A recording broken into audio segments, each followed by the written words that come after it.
But this man is not the only link that India has to what happened in Sri Lanka or to ISIS. Here's what happened in Kashmir last week. There was a clash between terrorists and security forces in the Shopian district.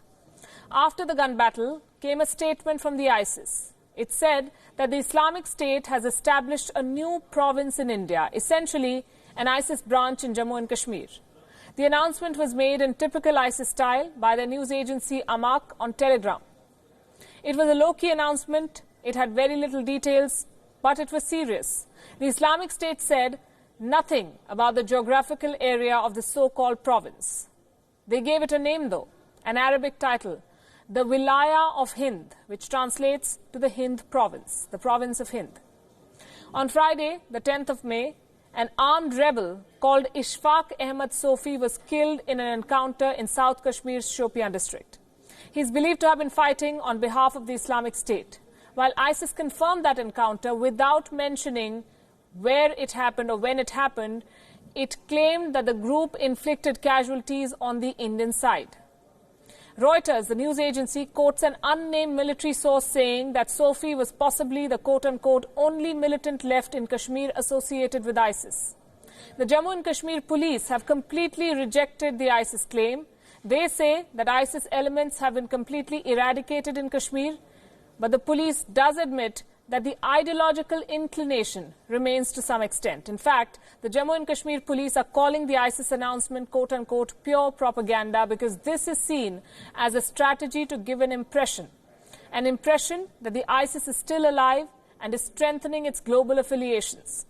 ISIS chief Abu Bakr al-Baghdadi has spoken of such tactics in the past. After all, the Islamic State has lost almost all of its territory in West Asia. It has now been reduced to just a couple of villages. It needs some fertile ground to sow seeds of terror, new seeds of terror. South Asia and India in particular are the chosen targets. The ISIS is said to be viewing Kashmir with its long-simmering Muslim-Hindu tensions as promising territory. Establishing a base in India is also a step further towards realizing what the ISIS calls a global Islamic council. So is this just hollow propaganda, or is the ISIS threat serious? We spoke to many experts, and all of them say that the Islamic State's claim of a new Indian province should not be written off, especially after ISIS chief Baghdadi's recent video, a video in which he spoke of new areas of influence. We have it, but we will not show it because we do not want to give them a platform. The ISIS began claiming attacks against Indian security forces in Kashmir only a couple of years ago. Previously, ISIS attacks in Kashmir were linked to its so-called Khorasan province branch. Now, this was set up in 2015 to cover Afghanistan, Pakistan and nearby lands. The presence of ISIS in Kashmir was first noted during mid-2016. But the first recognition of ISIS operating in Kashmir came in November 2017. That's when the group claimed responsibility for attacking a police party in Srinagar. They killed a sub-inspector and injured a special police officer.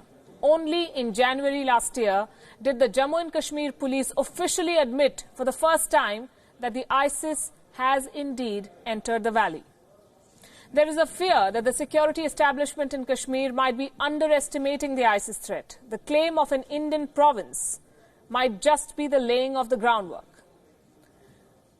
Islamic State's India office, while being headquartered in Jammu and Kashmir, could well be running operations across the country.